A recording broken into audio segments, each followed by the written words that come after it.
Good morning, children.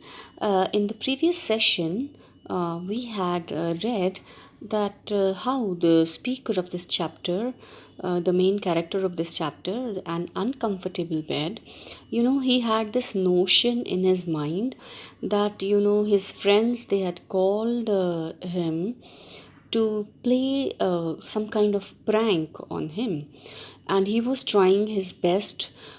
He was being extra alert, he was being extra cautious, he was taking extra care, he was watching every word they were saying, what it could mean. He was watching every gestures of their, just to escape the prank. And now he was in his room alone, so he had examined everything in the room, from the furniture, the windows, the curtains, the armchairs. He had examined every possible thing, and he had taken every possible care also. But he did not find anything. He did not find any thing which could, justify his suspicion. But still, he was not satisfied. And as the night was advancing, he decided to go to bed. But he did not have the heart to go to bed, because he felt he found that the bed was very suspicious looking, and that was the only thing which was left. And he was 100% sure that maybe the bed was a place where the prank could have been fixed. And he was imagining all sorts of things, that when he will go and lie down on the bed, he would receive a cold shower from the overhead, or maybe the curtains would come down on him, or when he'll stretch himself on the bed, he will sink down, the bed will break. So he searched his mind for all kinds of practical jokes which he had ever experienced, but he could not get. But he wanted to take every possible care, so that he does not get caught in the prank. So let us start today's session with on page 3 with paragraph uh, it was 13. But the bed was particularly suspicious looking. So he found that the bed was very doubtful, and that was the only possible place which was left for him, where the he felt where the prank could have been fixed. I pulled at the curtains. They seemed to be secure. So first he checked the curtains, but they seemed to be okay. They were fixed. All the same, there was danger, but still he felt there was danger. There must be. And then he assured that there must be. Perhaps I was going to receive a cold shower from overhead. So now he was imagining all kinds of things which possibly could happen. Or perhaps the moment I stretched myself out means when he would lie down, he would spread himself, I would find myself sinking to the floor with my mattress. So he felt that he would go down to the floor with the mattress. I searched in all my memory for all the practical jokes I had ever experienced. So he searched his memory, he went through his memory again, and he thought of all the practical jokes which he had ever experienced. But and I did not want to be caught. So because he did not want to get caught in the prank, and certainly not. Then I suddenly thought of a precaution which could ensure my safety. And then he got one idea. He thought of a precaution which he could take, which could ensure his safety, which could make sure that he was safe. I caught hold of the side of the mattress carefully and very slowly drew it toward me. It came away, followed by the sheet and the rest of the bedclothes. I dragged all these objects into the very middle of the room facing the door. So, this is what he did to ensure his safety. What he did was, he was sure that bed was the only suspicious place which was left for the prank. So he wanted to take extra care. What he did, he decided that he would not sleep on the bed. So he dragged all the bedclothes, the mattress, the sheets, everything, and he put them on the floor, and he put them in the middle of the room. It was facing the door, the entrance door. And then he decided that he would be safe there, because the rest of the place he had all checked. There, at some distance from the bedstead that I could not trust, and the corner which had filled me with such anxiety, I made my bed all over again. So at some distance from the bedstead. Bedstead is, the frame of the bed, where the curtains and all the things were there. So at some distance from that place, and that was the only suspicious corner which had filled him with anxiety and worry. So he made his bed all over again on the floor. I made my bed all over again as well as I could. So, the best he could do. Then I extinguished all the candles. Extinguish means he put out all the candles, because now he decided he was safe, he could sleep. And he was very tired also by this time. And groping my way to my newly made bed on the floor, I slipped under the bedclothes and groping means he was moving very very slowly, taking care by touching the things around, so that he could safely reach his bed. So moving uncertainly by touching the things around him. So he moved to his bed, and he slipped under the bedclothes. He slept, covering himself with all the sheets. For at least another 4 hours, I remained awake, staring, starting at the slightest sound. Everything seemed quiet in the house. I fell asleep. So for another hour, he was still awake. He could not sleep because he was trying to be cautious, and every sound, even the slightest of sound, could startle him. He got alerted at the sound, but rest of by the next hour he fell asleep, and everything in the house was very quiet. I must have been in a deep sleep for a long time.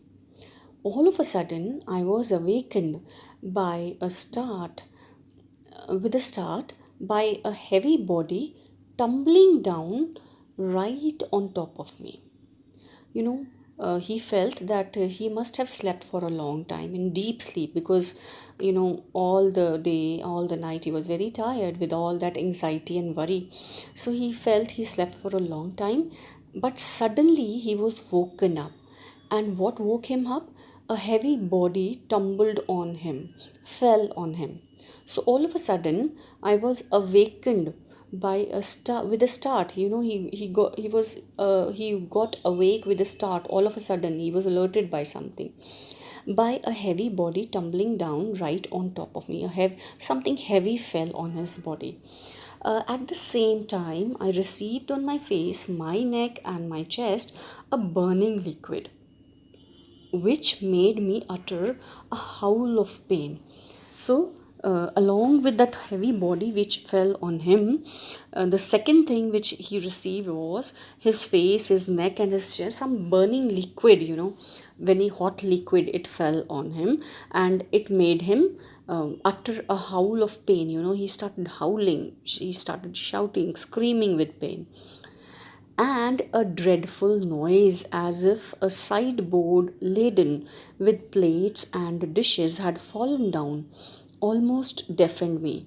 And the third thing which happened, which he could make out, was he felt something had fallen down, and along with that noise deafened him. It was so loud, and along with that, the sound of falling board, he felt as if the sideboard, side table, had fallen down, and along with that he could hear the sound of the plates and dishes falling down on the floor. So what could it be? So let us find out. So it seems to be something funny. Maybe the prank has already come about. So the weight that had fallen upon me was crushing me and preventing me from moving. So the weight, the weight of the body, heavy body, it was preventing him from moving. He could not move because that body was still on him. I was getting smothered beneath it, and he was feeling he was getting smothered beneath it, under it. Smothered means he was unable to breathe also because of that heavy weight. I stretched out my hand to find out what was the nature of this object. So he could only move his hand, and he moved out his hand and tried to touch that body, to find out what was it. I felt a face, a nose, and whiskers. So when he touched that thing which had fallen on him, you know what he felt? He felt a face. He could touch a face, and there was a nose also. There were whiskers also. Whiskers, you all know, mustaches, with all my strength, I struck a blow at this face. And he was so shocked and painful that he struck a blow at the face. He beat that body with a strength, lot of strength. But I immediately received a shower of slaps, which made me jump straight out of the soaked sheets. The moment he struck a blow, he also got that means that body, it started slapping on him, on his face. So he received a shower of slaps, so many slaps he started getting. And he was shocked, and it made him jump out of his soaked sheets. His sheets under which he was lying, they were all soaked with that liquid which had fallen on him. And the door of the room was open, and the door of the room that was open, I rushed into the corridor in my night shirt. So in his night clothes only. He was so shocked because inside the room it was totally dark. So he rushed out of his room in his night clothes. Oh heavens, it was broad daylight, and when he reached out at the corridors, he was shocked because it was broad daylight. It was daylight now. The noise brought my friends hurrying to the spot. And because of that now noise which had happened in this room, the falling of the body, the plates, the sideboard, and all this, and of course his own howling, it brought his friends to his room. All his friends came running to find out what might have happened. As I looked into the room with them, so all of them, they were looking into the room to find out what was there inside the room. And in the room it was totally dark because you remember he had closed all the windows and drew the curtains. So everybody was looking inside the room to find out what had happened. I found As I looked into the room with them, I found lying on my improvised bed a dismayed wallet. So when they looked into the room, they found that in his bed where he was sleeping, who was lying down there, a dismayed wallet.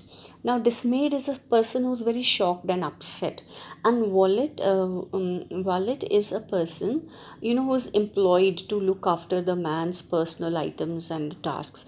That means kind of servant, we can say, a service boy.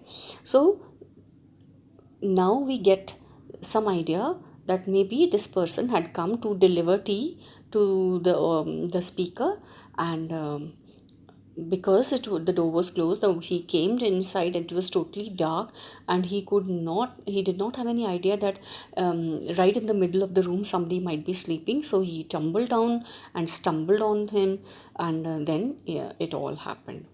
So I found lying on my improvised bed. Improvised bed means makeshift bed, which he had put, if you remember, brought down all the mattresses on the floor, and he was sleeping there. So they all found that the wallet was speaking there. He was lying down there. So it was that tea man who had come there. While bringing me my morning cup of tea, he had tripped over the unexpected bed in the middle of the floor and fallen on his stomach, spilling my breakfast over my face. So, this is what had happened. Because it was totally dark in the room and he had no idea that somebody could be sleeping on the floor, so he had tripped on him. And the whole thing which he was carrying, the tea, the breakfast, everything had fallen on him. I had taken my many precautions by closing the shutters and going to sleep in the middle of the room. But those very precautions had brought about the practical joke I had been trying to avoid. So it's so funny. Now we get to know, the extra precautions which he had taken. He himself admits all the extra precautions he had taken so that he could escape the imaginary prank, which he had in mind, actually that itself landed him, those precautions itself landed him, and in that practical joke, and which he was actually trying to avoid. Oh, how they all laughed that day. And now actually his friends, they were laughing at his cost, at his expenses, and he was totally responsible for all that laughter. Now he had made himself a joke just by that anxiety which he had in mind, negative imagination which he had in mind, that people, they always wanted to play a prank on him. So funny story, funny ending. So we learn that let us not be negative, let us not be pessimistic, let us be optimistic, let us be positive attitude and have some confidence in ourselves. So, children, go through the reading of the chapter at least 2 times, as I always suggest, because reading is going to benefit you in so many ways. So, we finished today's session, and we'll meet again to do the rest of the exercises and all that. Bye for now. Thank you.